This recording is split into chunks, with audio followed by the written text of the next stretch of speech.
Hello વિદ્યાર્થી મિત્રો, જય શ્રી કૃષ્ણ। ગંગોત્રી સ્કૂલ ગોંડલમાં આપનું હાર્દિક સ્વાગત છે। આજે આપણે અભ્યાસ કરીશું ધોરણ 6 વિષય ગણિત। એમાં સ્વાધ્યાય 3.3 ની અંદર સંખ્યાની વિભાજ્યતાની ચાવીઓ વિશે આગળ ભણીશું। હવે ગયા લેક્ચરની અંદર આપણે વિભાજ્યતાની ચાવીઓ વિશે ભણી ગયા। એની અંદર 2 ની ચાવી, 3 ની ચાવી, 4 ની ચાવી, 5 ની ચાવી, 6 ની ચાવી અને 8 ની ચાવી વિશે અભ્યાસ કરી ગયા। હવે આ લેક્ચર ની અંદર આપણે ચાવીઓ વિશે આગળ ભણીશું, એટલે કે 9 ની ચાવી, 10 ની ચાવી અને 11 ની ચાવી વિશે અભ્યાસ કરીશું। તો શરૂઆત કરીએ 9 ની ચાવી।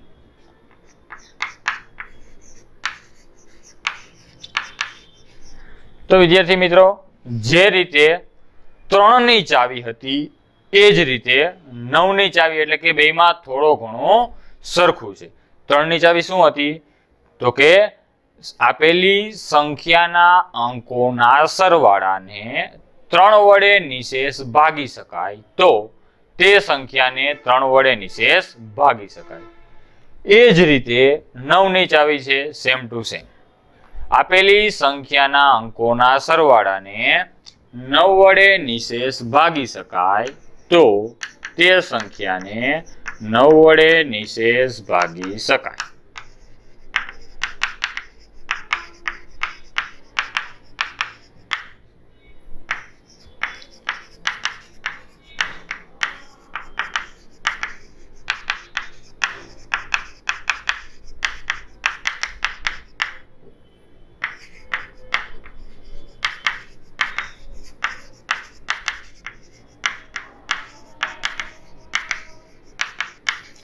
જે રીતે 3 ની ચાવી આપણે એમાં શું કરતા, તો કે પેલા સંખ્યાના અંકોનો સરવાળો કરતા। એ સરવાળો જો 3 ના ઘડિયામાં આવે તો આખી સંખ્યાને 3 વડે નિશેષ ભાગી શકાય છે એવું કહેતા। આમાં પણ સેમ ટુ સેમ એ જ પ્રોસેસ કરીશું। હવે આપણે ઉદાહરણ દ્વારા સમજીએ।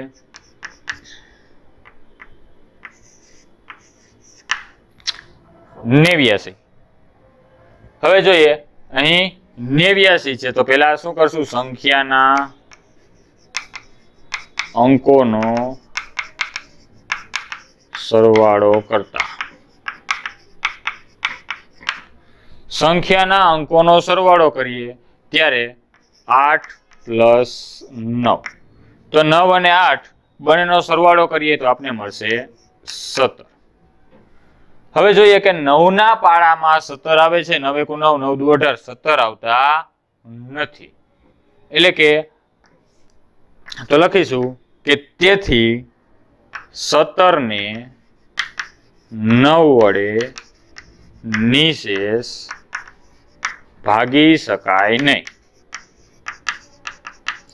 એટલે કે સંખ્યાના અંકોના સરવાળાને 9 વડે નિશેષ ભાગી શકાતા નથી, તો આખી સંખ્યા એટલે કે 89 ને પણ 9 વડે નિશેષ ભાગી શકાય નહીં। 89 ને 9 વડે નિશેષ ભાગી શકાય નહીં।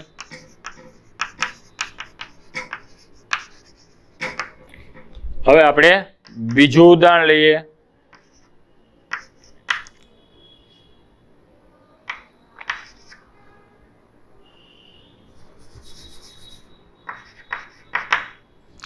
સત્યાવીસ। હવે જો 27 આપણે છે તો પેલા સંખ્યાના અંકોનો સરવાળો કરતા। સરવાળો કરીએ 2 + 7 બરાબર આવે છે 9। હવે જો હજી 9 છે, 9 ના પાડામાં આવે તો કે હા 9 × 9, એટલે કે આ 9 ને 9 વડે નિશેષ ભાગી શકાય છે। તો આપણે લખશું કે 9 ને 9 વડે નિશેષ ભાગી શકાય। તેથી આખી સંખ્યા એટલે કે 27 ને 9 વડે નિશેષ ભાગી શકાય। તો આપણે દાખલા ગણવાના થાય ત્યારે આપણે દાખલા આ રીતે ગણીશું 9 ની ચાવીના। હવે આપણે આગળ ચાવી જોઈએ 10 ની ચાવી। તો વિદ્યાર્થી મિત્રો 2 ની ચાવી, 5 ની ચાવી અને 10 ની ચાવી આ ત્રણેય થોડી થોડી અંશે સરખી જોવા મળે છે. આપણે 10 ની ચાવી જોઈએ.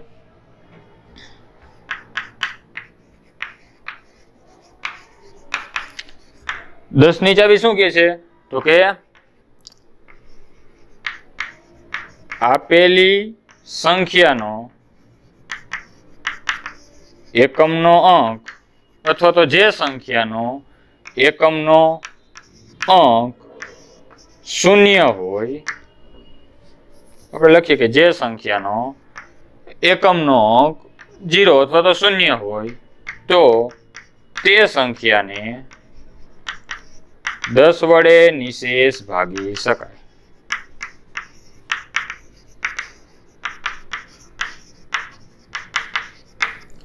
હવે યાદ કરો 2 ની ચાવી. 2 ની ચાવી શું હતી? તો કે જે સંખ્યાનો એકમનો અંક 2, 4, 6, 8 કે 0 હોય તો તે સંખ્યાને 2 વડે નિશેષ ભાગી શકાય.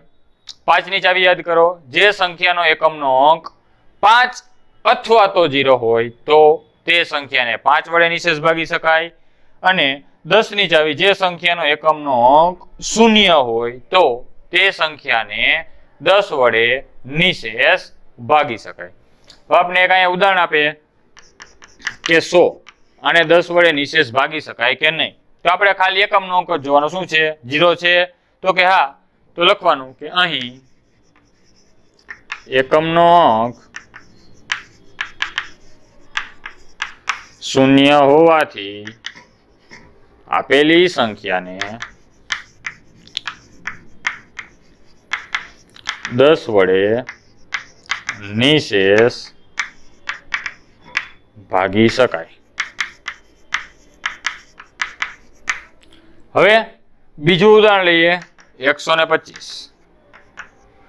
હવે આને 10 વડે નિશેષ ભાગી શકાય કે નહીં? તો કે ના, આને 10 વડે નિશેષ ભાગી શકાય નહીં, કારણ કે એકમનો અંક છે 5. 10 વડે ક્યારે ભાગી શકાય? એકમનો અંક 0 હોય ત્યારે.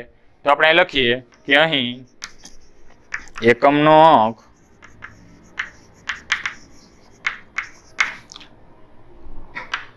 5 હોવાથી આપેલી સંખ્યાને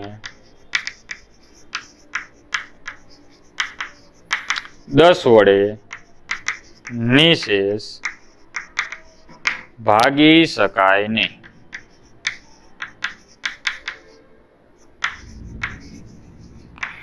અહીં એકમનો અંક 5 હોવાથી આપેલી સંખ્યાને 10 વડે નિશેષ ભાગી શકાય નહીં. તો ક્યારે ભાગી શકાય? તો એકમનો અંક 0 હોય ત્યારે. તો વિદ્યાર્થી મિત્રો, હવે આપણે આપણી આ થિયરીની છેલ્લી ચાવી એટલે કે 11 ની ચાવી જોઈશું. હવે 11 ની ચાવી છે આ બધી ચાવી કરતા અલગ છે.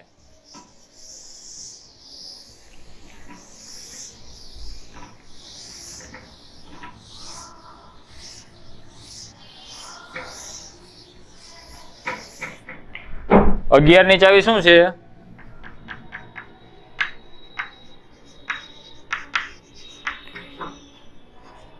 તો કે આપેલી સંખ્યાના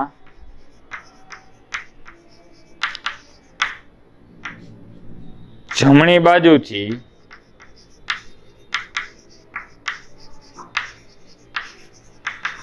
એકી સ્થાનના અંકો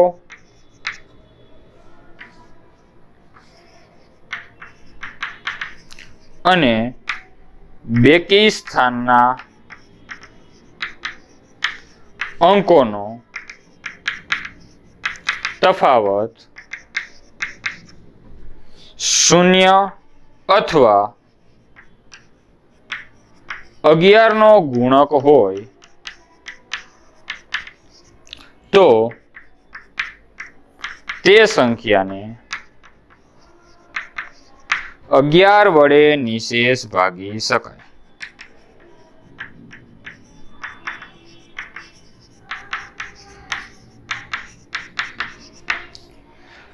આપણે એમાં કાંઈ ખબર પડી નહીં. આપણે જોઈએ કે આપેલી સંખ્યાના જમણી બાજુથી એકી સ્થાનના અંકો અને જમણી બાજુથી બેકી સ્થાનના અંકોના સરવાળાનો તફાવત. હવે ઉદાહરણ દ્વારા જ આપણે સમજીએ. દાખલા તરીકે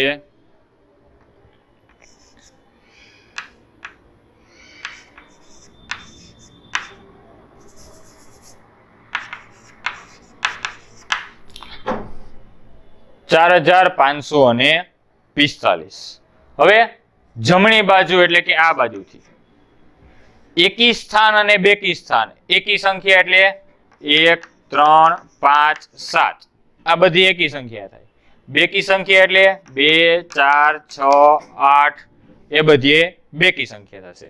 હવે એકી સ્થાન ઉપર ક્યાં ક્યાં આવે તો કે પહેલું અને ત્રીજું આ સંખ્યા છે એ એકી સ્થાન ઉપર આવશે. બેકી સ્થાન ઉપર ક્યાં ક્યાં આવશે તો કે બીજું અને ચોથું. આ છે એ બેકી સ્થાન ઉપર આવશે.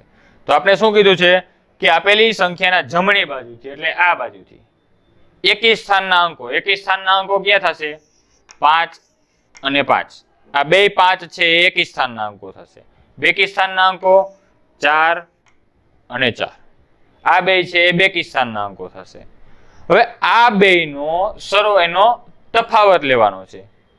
ઈ તફાવત કેટલો હોવો જોઈએ કે 0 હોવો જોઈએ. એટલે કે તફાવત એટલે કે બંનેની બાદબાકી. કા 0 થવી જોઈએ અને કા 11 નો ગુણક. 11 નો ગુણક એટલે 11 ના ઘડિયામાં આવતી તમામ સંખ્યાઓ. 11 કા બેનો તફાવત 11 આવવો જોઈએ, કા 22, કા 33, કા 44, કા 55 એવી રીતે આવવો જોઈએ.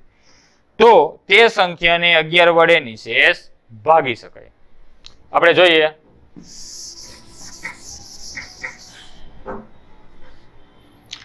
આપણે હવે વ્યવસ્થિત ઉદાહરણ લખીને સમજીએ.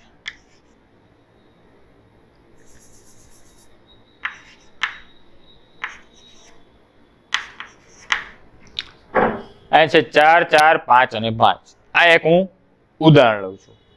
હવે શું કરવાનું તો કે જમણી બાજુથી એકી સ્થાનના અંકોનો સરવાળો કરીશું. સૌપ્રથમ જમણી બાજુથી એકી સ્થાનના અંકોનો સરવાળો. જમણી બાજુ એટલે આ બાજુથી એકી સ્થાન. એકી સ્થાન એટલે કે પહેલા અને ત્રીજા સ્થાન ઉપર જે સંખ્યા છે એ બંને સંખ્યાનો સરવાળો કરીશું. શું છે અહીંયા 5 અને 4. 5 + 4 = 9. એટલું સમજાણું? શું કર્યું? જમણી બાજુથી એકી સ્થાનના અંકોનો સરવાળો. હવે પાછું જમણી બાજુથી બેકી સ્થાનના અંકોનો સરવાળો કરીએ.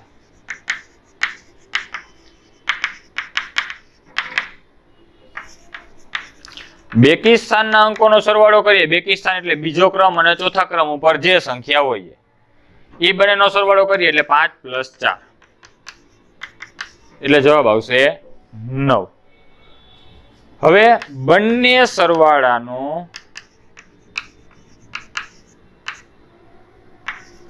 તફાવત લે એટલે કે બંનેનો તફાવત એટલે કે બાદબાકી. કોનો તો કે એકી સ્થાનના અંકોનો સરવાળો અને બેકી સ્થાનના અંકોનો જે સરવાળો કર્યો તો એનો તફાવત એટલે કે બાદબાકી લઈએ.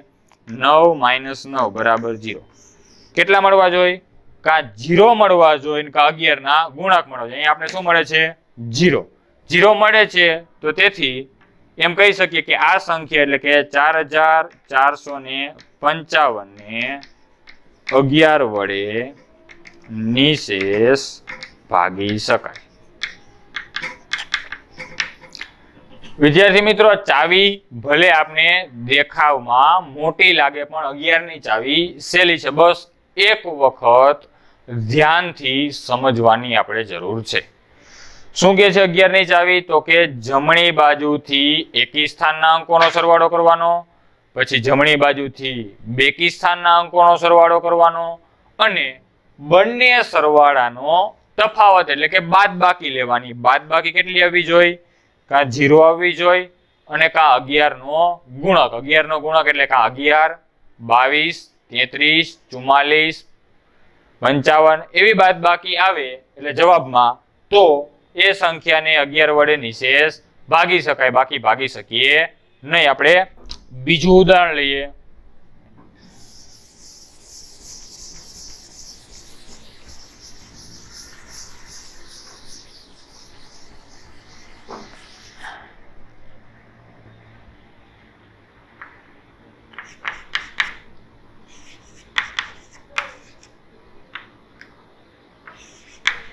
$9,546. આપણે શું કરીશું તો કે એકી સ્થાનના અંકોનો સરવાળો. ક્યાંથી? તો કે જમણી બાજુથી એકી સ્થાનના અંકોનો સરવાળો. શું આવશે? એકી સ્થાન એટલે પેલું અને ત્રીજું. પેલા અને ત્રીજા સ્થાન ઉપર શું છે? 6 અને 5. એ બંનેનો સરવાળો કરીએ. 6 + 5 બરાબર 6 ને 5 11. હવે જમણી બાજુથી બેકી સ્થાનના અંકોનો સરવાળો કરીએ.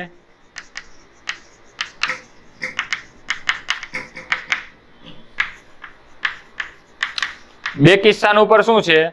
4 અને 9. આ બે સંખ્યા બેકી સ્થાન ઉપર છે તો એનો સરવાળો કરીએ. 4 + 9. 9 અને 4 13. હવે બંને સરવાળાનો તફાવત. બંને સરવાળાનો તફાવત. તફાવત એટલે કે એની બાદબાકી. 13 - 11. મોટી સંખ્યામાંથી આપણે નાની સંખ્યા બાદ કરીએ તો આપણે જવાબ મળે છે 2. એટલે કે આ સંખ્યાને 11 વડે નિશેષ ભાગી શકાય નહીં. શું કામે? કારણ કે 11 વડે ક્યારે નિશેષ ભાગી શકાય? એક બંનેનો તફાવત 0 અથવા તો 11 નો ગુણક હોય ત્યારે. તો લખવાનું કે તેથી 9,546 ને 11 વડે નિશેષ ભાગી શકાય નહીં. તો આ રીતે આપણે 11 ની ચાવી અહીંયા પૂરી કરી. તો વિદ્યાર્થી મિત્રો, આજના લેક્ચરની અંદર આપણે 9 ની ચાવી, 10 ની ચાવી અને 11 ની ચાવી ભણી ગયા. તો 9 ની ચાવી શું હતી? તો કે જેમ 3 ની ચાવી હતી એ જ 9 ની ચાવી હતી. તો કે આપેલી સંખ્યાના અંકોના સરવાળાને 9 વડે નિશેષ ભાગી શકાય તો તે સંખ્યાને 9 વડે નિશેષ ભાગી શકાય. 10 ની ચાવી તો કે 2 ની ચાવી, 5 ની ચાવી અને 10 ની ચાવી ત્રણેય થોડી થોડી સરખી થાય છે. એટલે કે જે સંખ્યાના એકમનો અંક 0 હોય તો તે સંખ્યાને 10 વડે નિશેષ ભાગી શકાય. 11 ની ચાવી બધા કરતા અલગ જ છે. શું છે? તો કે આપેલી સંખ્યાના જમણી બાજુથી એકી સ્થાનના અંકોનો સરવાળો અને બેકી સ્થાનના અંકોના સરવાળાના તફાવતને, તફાવત કેટલો હોવો જોઈએ? 0 અથવા તો 11 નો ગુણક હોય તો એ સંખ્યાને, એટલે કે આપેલી સંખ્યાને 11 વડે નિશેષ ભાગી શકાય, બાકી ભાગી શકાતી નથી. તો વિદ્યાર્થી મિત્રો, આજે આપણે આ સ્વાધ્યાય 3.3 ની થિયરી પૂરી અહીંયા કરીએ છીએ. આગળના લેક્ચરની અંદર આપણે સ્વાધ્યાય 3.3 ના દાખલા જોશું. એ દાખલાની અંદર આપણે જે ચાવી ભણી ગયા 2 થી અને 11 સુધી, એ બધી ચાવીનો ઉપયોગ કરી અને આપણે દાખલા ગણવાના થશે અને અવયવો પાડવાના થશે. હવે આ લેક્ચરની સાથે સાથે આપણે સ્વાધ્યાય 3.3 ની થિયરી પણ અહીં પૂરી કરીએ છીએ. થેન્ક યુ વિદ્યાર્થી મિત્રો.